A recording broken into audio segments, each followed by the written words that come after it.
Hello, guys. Well, if you keep up with my blog at all, you would have known that I've done a couple articles on these old classic compact Macs. So this is gonna be my first video I've done on these. But I'm gonna start out here with a little bit later of the compact Macs, and this is the Macintosh Classic.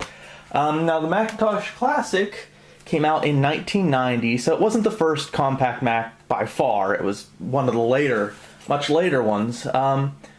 But it's what I have available to work on at the moment. So it's, I mean, what do I say about the Mac class? This is, I think, when a lot of people say Macintosh, this is the first thing a lot of us think of, especially those of us in our 30s, that were around in the late 80s and 90s. I guess today's youth would probably think of the iMac, but when I think of Macintosh, this is what I think of. There was that iconic commercial that came out, with the 1980. One of my favorite books and movies. I can't think of it. Is it 1981 or 1985? I think 1981. Where the woman runs up and she throws the thing into the advertisement. It's a famous commercial. Google it if you want to know, famous Macintosh commercial. But yeah, this, I mean, I don't like Macs that much, but it is it is an industrial engineering design. I don't want to say marvel, but it's a cool design. Before I go into the specs, I'll just kind of what I think about this machine. Usually I do that at the end, but not very great for like gaming. So I mean, to me personally, I wouldn't have wanted one of these in the early 90s. As you can tell by its size, very small, not very expandable. Macs weren't really gaming machines anyways, but this machine and all the compact Macs, you could really see Apple's design philosophy where it was really meant as an appliance. You set it down, you plug it in, and it works. Although I'm not sure personally what I would have really done with one of these. You could do simple things. But anyways, let's start off with the main thing that we see right here, and that's the screen. So one of the selling points of this is other than it was small, takes up very little desktop real estate, but it has a built-in monitor, so you didn't need a separate monitor. Unfortunately, it's very small. I believe this is a 9-inch monochrome monitor, so this is black and white monitor. It looks pretty good, actually. Easy on the eyes, nice to look at, especially when you're sitting up close to it, but obviously, if you're a gamer or anything like that, it's not color. And computers have had color screens for a long time at this point.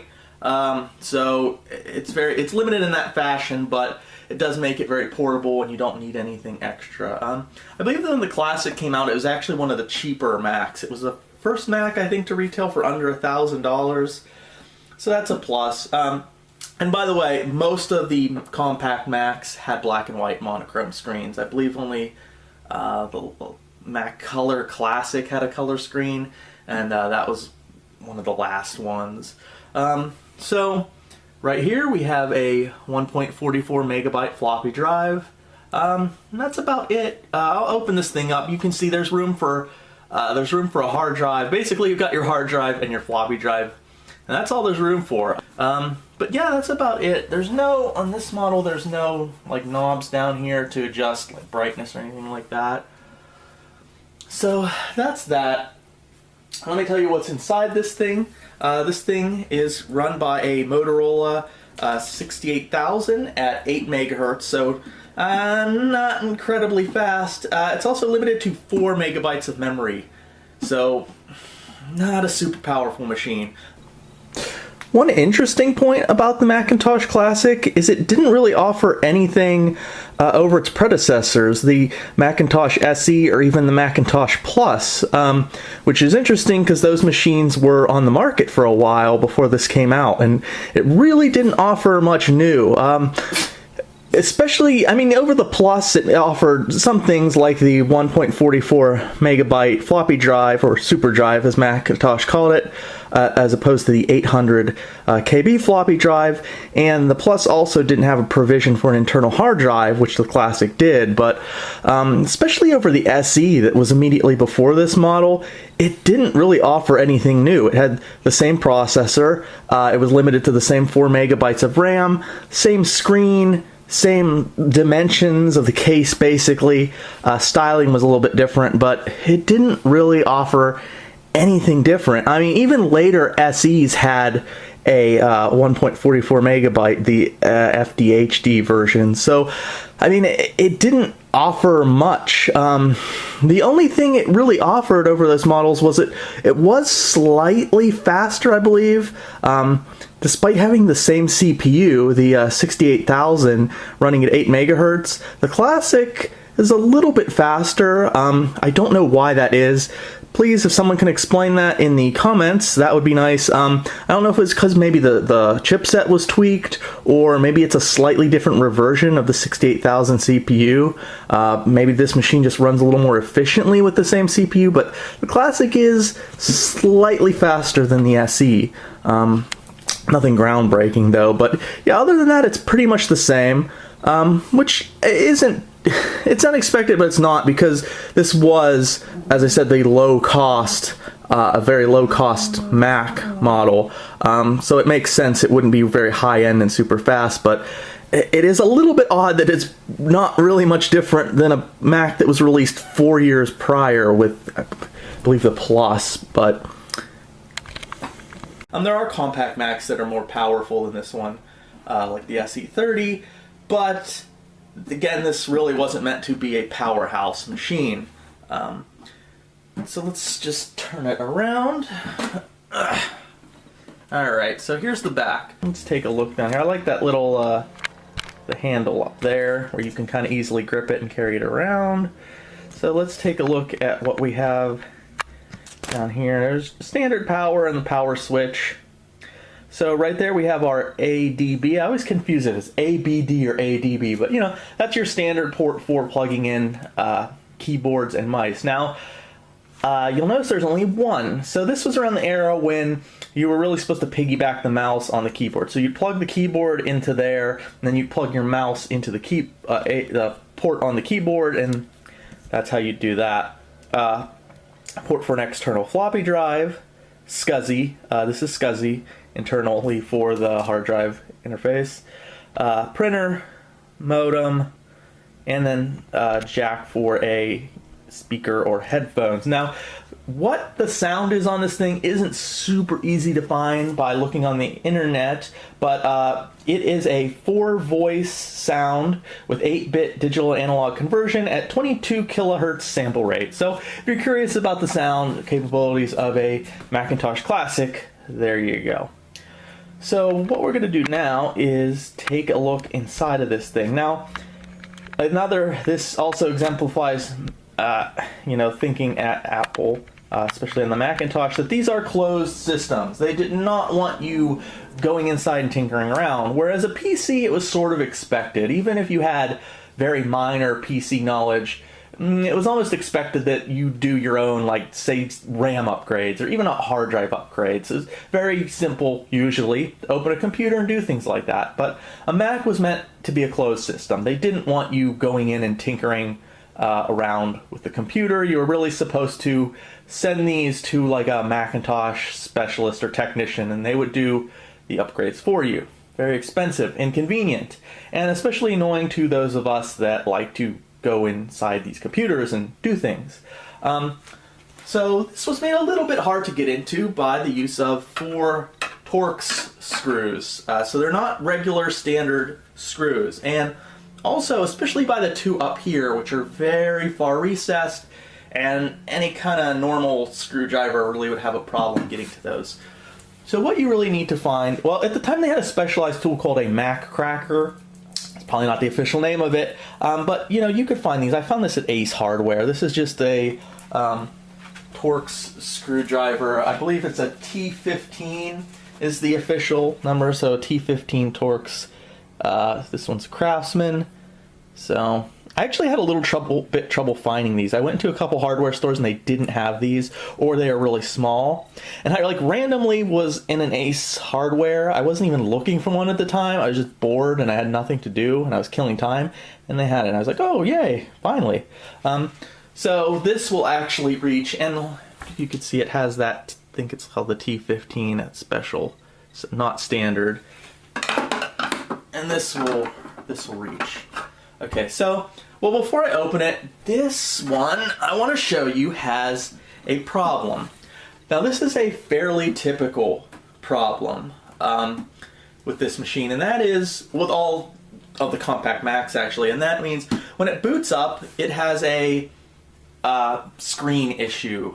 Sometimes it's called a checkerboard or stripes. There'll be stripes across. Now, I can tell it's running because it makes the appropriate chimes and sounds, and you can see the cursor and you can actually sort of make out what's going on. So it's booting up into the OS, but screen's all messed up. Now usually this is because of capacitors on the motherboard. Capacitors on motherboards are really one of, or the most common point of failure for motherboards, especially this age. So usually what happens, they get old, they start leaking their fluid, and it messes up the electrical currents. So what you get is this weird screen issue. Now, if you want the best and permanent fix, you recap the motherboard, new capacitors. That should solve the problem. But if it's not really a priority, there is an easier way, which I'm going to show you, and that is actually cleaning the board. Now, I've done this before, it's worked. You take the board out, you clean it, and you put it back in, and it usually sometimes works. It's usually not a permanent solution. Those caps will keep leaking, and they're probably having problems as it is because they're leaking and they're kind of on there for a reason. So sometimes it doesn't fix the problem. Sometimes it fixes it for a short period of time and then it comes back. But you know, if you're feeling lazy and you just want to do that, or you have no recapping abilities, or you're going to get it recapped later, that's sort of a quick fix that usually works. And I'm going to go through the process with this machine actually. So what I'm going to do first is I'm going to plug it in and boot it up, and I'll show you exactly what it's doing. And then we'll actually open it up, look at the motherboard, and we'll actually see if that, usually you can tell if it's the capacitors. So we'll take a look at that board and we'll see if that's maybe what's going on. Alright, so here I've got the machine. And I'm just going to flip on the power in the back. It's a switch.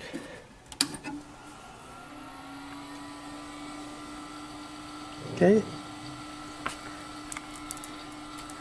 So you can see, the lines on the screen. I don't know how this is looking on the camera, but yeah, you can definitely see the lines on there. Although it's actually worse now that, okay, there, see, we have the cursor up in the corner. So see, it is booting up. Welcome to Macintosh, which you can kind of make out, kind of fuzzy. Again, I don't know how it's coming across on this camera because I know the refresh rate is weird. But yeah, here it's booted into the OS.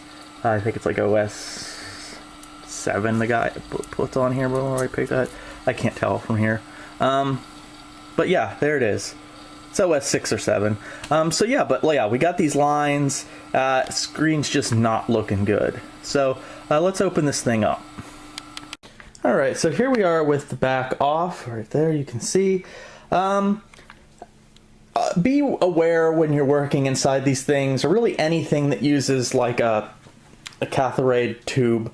I believe all of these things have capacitors on them that can hold a lot of electricity, so you're supposed to properly discharge them, which I haven't done here. But, you know, messing around, if you touch the wrong thing here, I could hurt or potentially kill you. So I'm always kind of like wary when I'm working inside one of these things, because it is very small space, but I would just stay away from all this stuff. The tube and that part there, just stay away. So down here is, you know, the stuff we're really concerned about.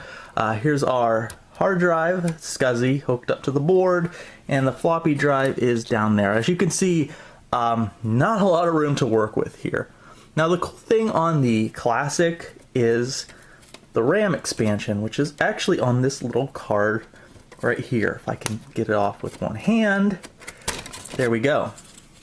So this, there's a little thing where it connects to, and this is your RAM. So when you want to upgrade the RAM, you just take the cover off, and you can just easily, it's very accessible, you just pop it out and you either add more RAM on here and then put it back in.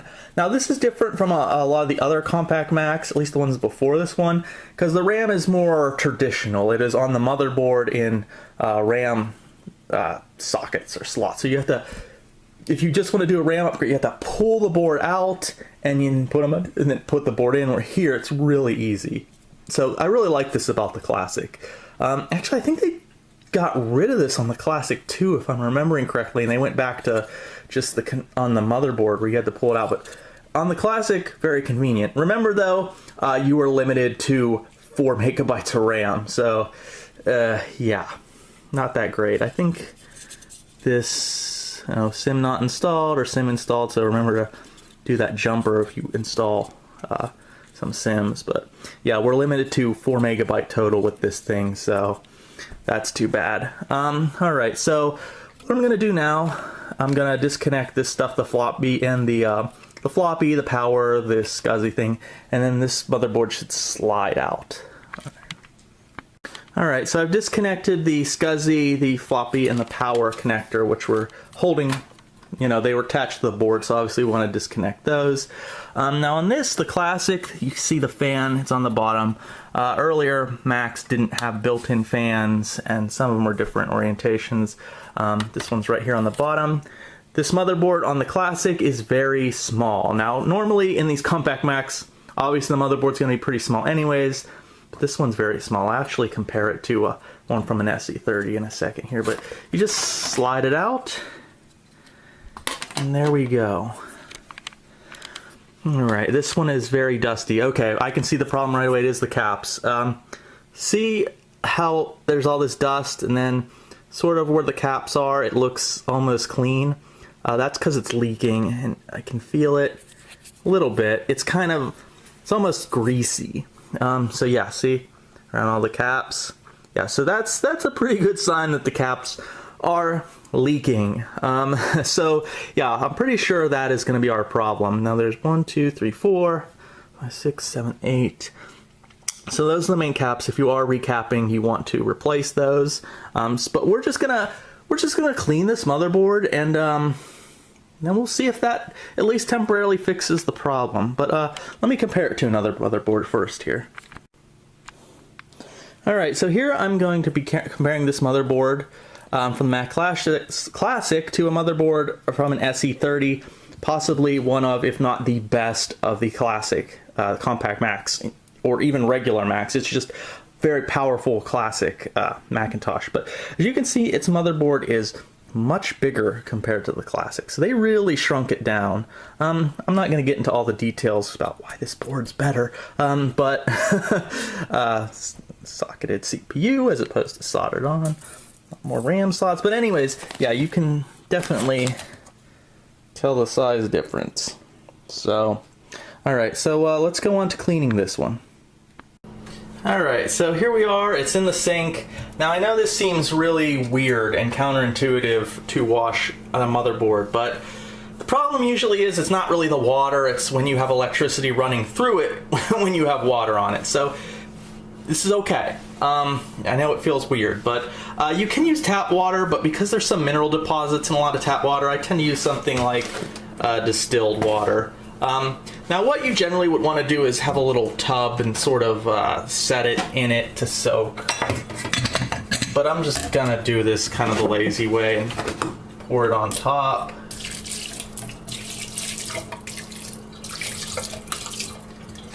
And add a little bit of dish soap.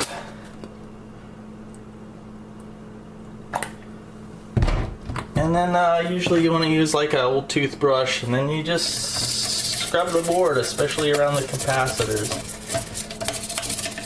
Make sure you remove the battery first. If you have a board that has RAM on the motherboard, remove your RAM first as well. So battery and RAM, the CPU's soldered on, but if you have one like the SE30 where it's socketed, you don't have to remove it. I do, but you don't really have to. So you just clean it up real well, wash it off, and then let it dry, and make sure it is dry before you reinsert it.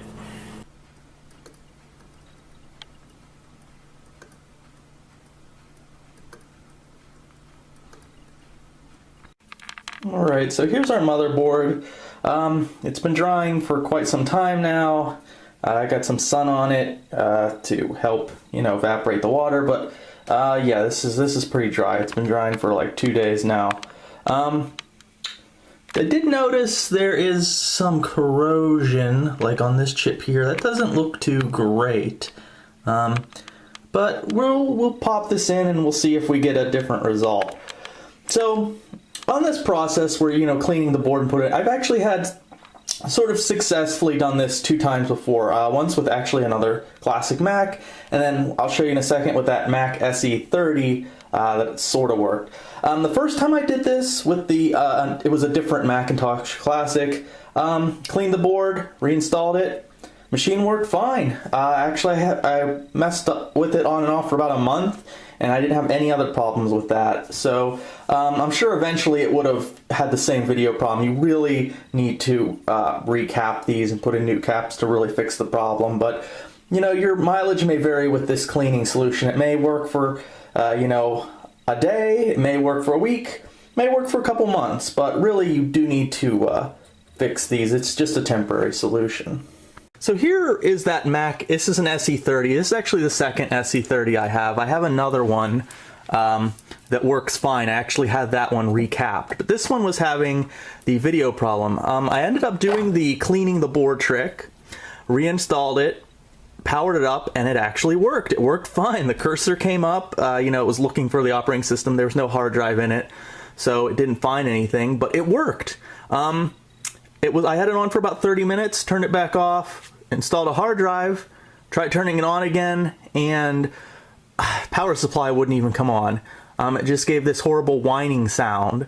And then today, you can hear it.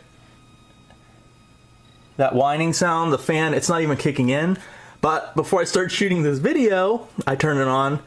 Power supply did kick in, and I had the same problem with the checkerboard screen that was all messed up. So I don't know what the problem with this is. I mean, maybe it's a combination of the power supply is dying and the board needs recapped, so it could be both of those things, because I'm not sure the caps on it would actually prevent the power supply from powering up, and like the fan on the power supply isn't even spinning. So, and maybe a combination of issues with this particular machine, but that's a video for another time. Let's reinstall the board in that Classic, and we'll see if it helped.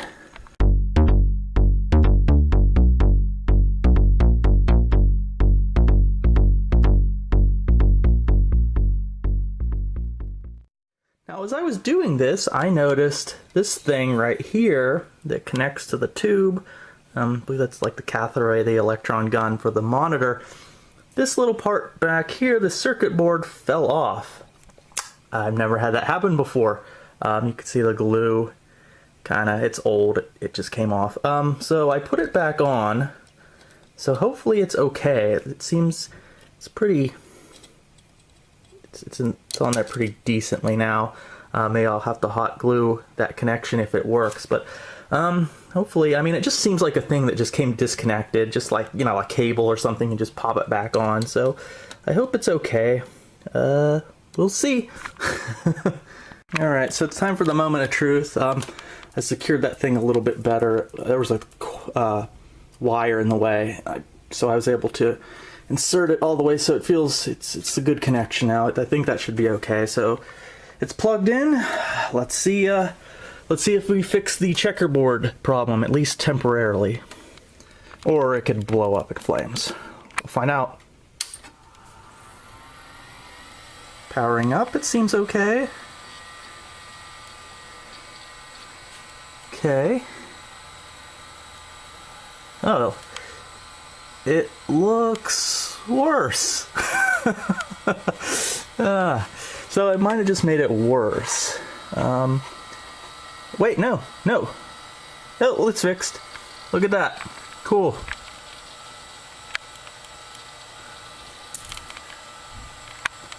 Okay, so yeah, well, at least we've pretty much confirmed that it was the cap problem. Now, as I said, your mileage may vary. This may work for 30 minutes. I may shut it off, and I may turn it back on and have the same checkerboard line problem. Those caps are probably going to leak again, and leaking caps are never good because there's fluid in the caps for a reason. So when they're leaking, you know, they're degrading, the caps are degrading. So it's really only a matter of time before that happens again, or it completely stops sending a signal here because of that. So permanent fix, we really need this motherboard recap, but looks like it worked for like a short-term solution. So that is pretty cool. Can't really navigate this thing with one hand, so, but yeah, so looks like that worked, at least temporarily. All right. So again, I'm not sure how well the camera can see this screen, but you know, it's black and white, it's monochrome, but it's very sharp. It's very easy on the eyes, text, everything. It's a nice screen. What I really, you know, like I said, it's not really a gaming system, but there's a certain charm to some of those black and white games. Personally, I like the old like Mac Venture games. I'm trying to think of the names of. There's like Deja Vu, Shadow Keep, and one more. It's the one with the NES version has this ridiculous skeleton on the cover. Anyways, those games I think would be pretty cool to play on this and the just the black and white sort of thing. But yeah, 4 megabytes of RAM. Unfortunately, that is the total. I don't know what's on this thing. This isn't mine from like a kid or anything. So this is the first time I've been able to go through it. I'm also not super Mac literate, so I wouldn't even know where to look for stuff. Looks like 26.1 megabytes available. I'm guessing it's maybe a 30 megabyte hard drive in this thing. Probably should have took a look at the drive itself, but yeah, it looks good. I mean, it's working for now, which is cool. So yeah, cool.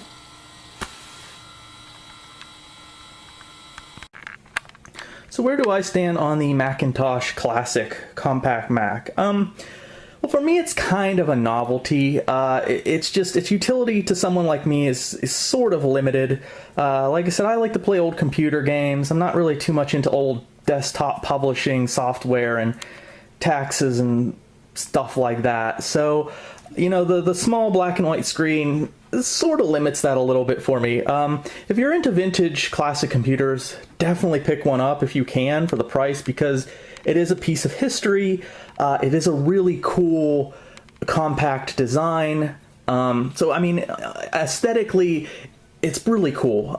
But like I said, utility-wise, at least for someone like me or a retro gamer, it's a little bit limited. Although, you know, there's a lot of old Mac games, like System 6 and 7 games that work just fine on these. But if you want a full experience, usually those games had color editions and whatnot, if you want a bigger monitor, things like that. So there's probably better ways to play a lot of those. Some of those games, like I said, the old Mac adventure games, they do have a certain charm on the old black and white screen. It is a nice image that is up on that screen, so there is that. But other than that, it's kind of a novelty.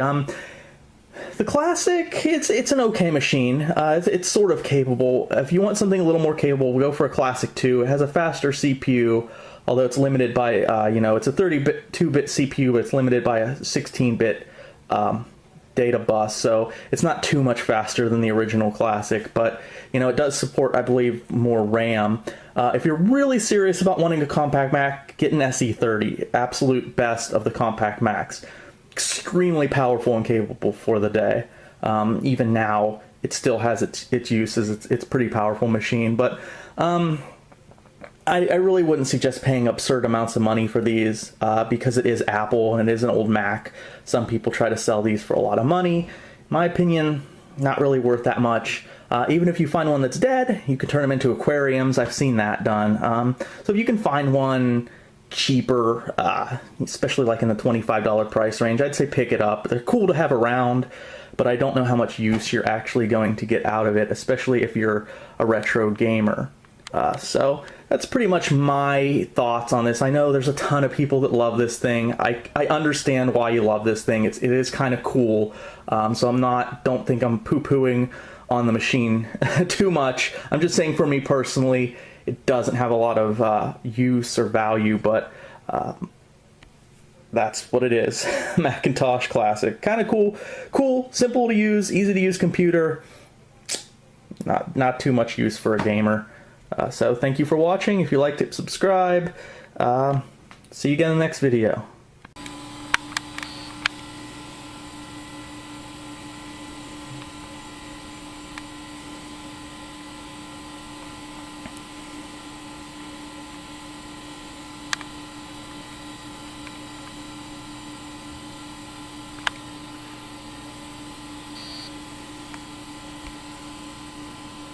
Nice. Still good. So, also something I forgot to mention in the video earlier about these things, hipsters love them. Just love these things. So, when you're using one of these, just be careful you don't turn into a hipster or get attacked by a hipster as they try to acquire this from you, because, I don't know, hipsters and Compact Macs, they go together like bread and butter. Keep that in mind.